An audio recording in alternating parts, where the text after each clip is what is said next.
Muchas gracias, señor presidente.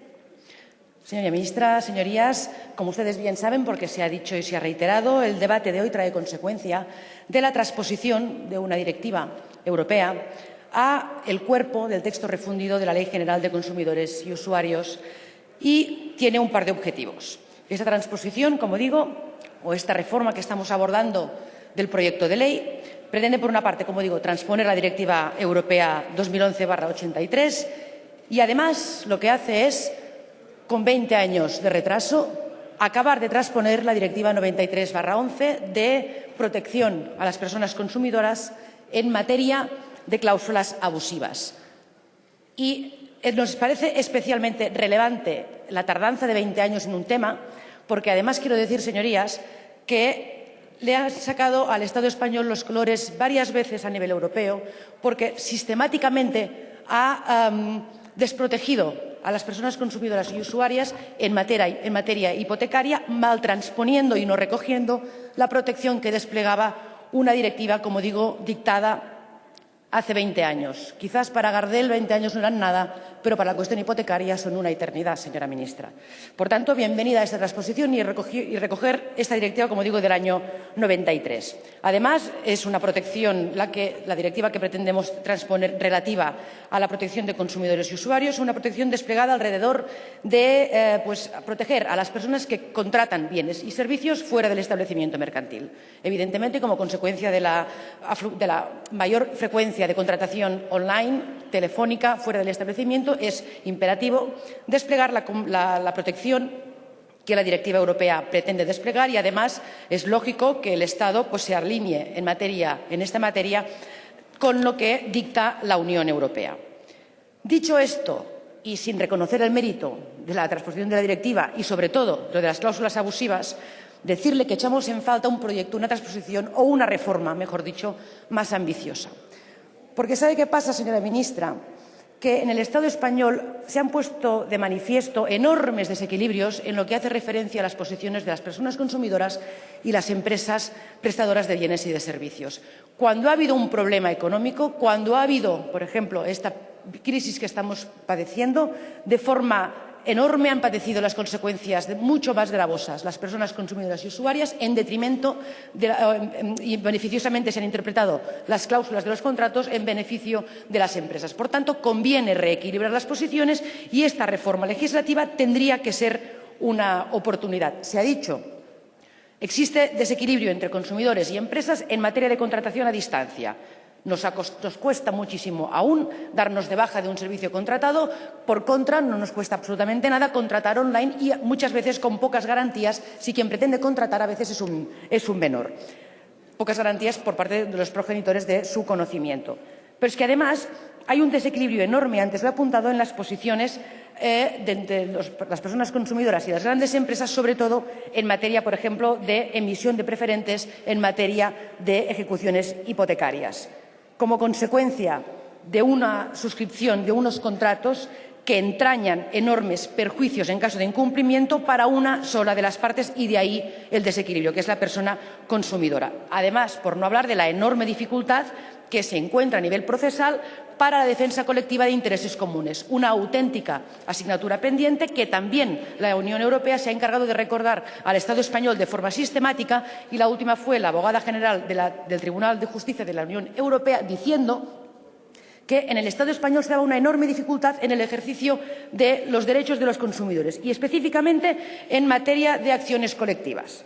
Algo falla, dice Europa, en el sistema de defensa de los intereses de las personas consumidoras, algo falla en España en la defensa de los intereses colectivos, puesto que además es el país de la Unión Europea, el país miembro que menor incidencia o que menor número de acciones de reclamación colectivas se presentan, y como algo falla, pero este algo tiene arreglo, tienen ustedes que arreglarlo. Señorías, señora ministra, expresamente, el aceite de colza fue al sistema sanitario lo que las preferentes y los desahucios masivos han sido al sistema financiero. Necesitamos de forma urgente no desaprovechar más oportunidades para dar respuesta a los aún enormes perjuicios que están sufriendo muchas familias que ven cómo las legislaciones aprobadas en materia de su protección a las personas deudoras no se están cumpliendo correctamente o no están causando, mejor dicho, los efectos esperados. Por tanto, tenemos que seguir buscando soluciones y tenemos que dar con ellas. Desde nuestro grupo parlamentario presentaremos, porque podemos presumir que las enmiendas a la totalidad no van a prosperar, por tanto, habrá un trámite y, en este sentido, entendemos que habrá que seguir defendiendo a las personas deudoras hipotecarias. ¿Cómo? Seguiremos apostando por la mediación, seguiremos apostando por una ley de sobreendeudamiento, seguiremos apostando por una ley de segunda oportunidad para que, en caso que vuelva a ocurrir un problema económico como el que está viviendo este Estado, no se vuelvan a repetir en perjuicio de los mismos las peores consecuencias. Por tanto, favorecer lo que es las interposiciones de acciones colectivas de reclamación, porque precisamos leyes justas en el fondo y en la forma. Hicimos una pregunta parlamentaria al Gobierno, señora ministra, interesándonos por cuáles serían los ejes que servirían de inspiradores para la reforma de esta Ley General de Consumidores y Usuarios.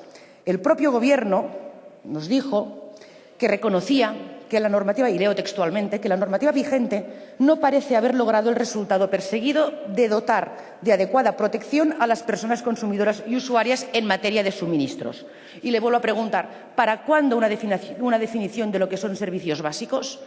Porque se ha puesto de manifiesto, porque lo reconoce el Gobierno, que muchas de las quejas, y cito textualmente, y reclamaciones formuladas ante servicios de consumo de las comunidades autónomas no se presentarían si las empresas dispusieran de servicios de atención más eficaces. Y ya que hablamos de servicios básicos, ¿por qué no abordar en esta oportunidad qué significa la pobreza energética? ¿Por qué no proteger, vía reforma de la Ley de Consumidores y Usuarios, a las personas que más mal lo están pasando como consecuencia de esta crisis? Le quiero recordar que en Cataluña estamos tomando medidas al efecto. Tiene el Estado, en ejercicio de sus competencias, que tomar las suyas. Por tanto, en este sentido, tenemos que ser contundentes a la hora de intentar abordar este tema. Para ir concluyendo, señora ministra, decirle, y lo he querido dejar para el final, que le decía que las leyes tenían que ser justas en el fondo y en la forma, pero sobre todo respetuosas. Esta diputada se ha dirigido a usted en un tema que es muy sensible. Usted sabe, como toda la Cámara sabe, que tenemos las comunidades autónomas, y Cataluña no es una excepción, competencia exclusiva en materia de consumo. Le ha pedido esta diputada que tuviesen la sensibilidad de recoger que las reclamaciones de consumo, al menos en aquellas comunidades autónomas como Cataluña con lengua propia, además de otra cooficial, en aquellas que tenemos lengua propia, que tengamos el derecho a leer en nuestra lengua las reclamaciones de consumo. Y como no pretendo conseguir lo que después de 35 o 40 años no hemos conseguido, es intentar verlo desde su punto de vista y recordarle, señora ministra, en materia de lengua, qué pasó cuando los teclados de los ordenadores pretendían borrar la ñ del teclado. Lógicamente, se articuló una ofensiva en defensa de una grafía característica del español. Lo encontramos lógico, normal, acertado, y les felicitamos por haber conseguido ganar esa batalla y que hoy los teclados contengan la ñ. Imagínese cómo tenemos que tener la sensibilidad, los que tenemos una lengua propia, repito, cuando no se la valora. Por tanto, señora ministra, es un tema que para nosotros es capital.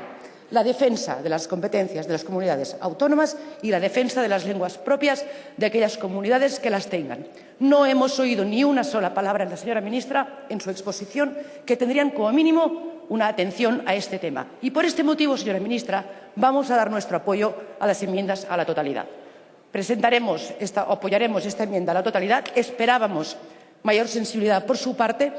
Y dicho esto, decirle que, como sabemos o podemos sospechar que se va a tramitar la ley, el proyecto de ley que presenta el Gobierno, en nosotros seguirá teniendo un grupo colaborador para encontrar el mejor texto en defensa y en garantía de las personas consumidoras y usuarias. Estamos en esto también por el diálogo. Esperemos que en esto ustedes estén también por el diálogo. Nada más y muchas gracias.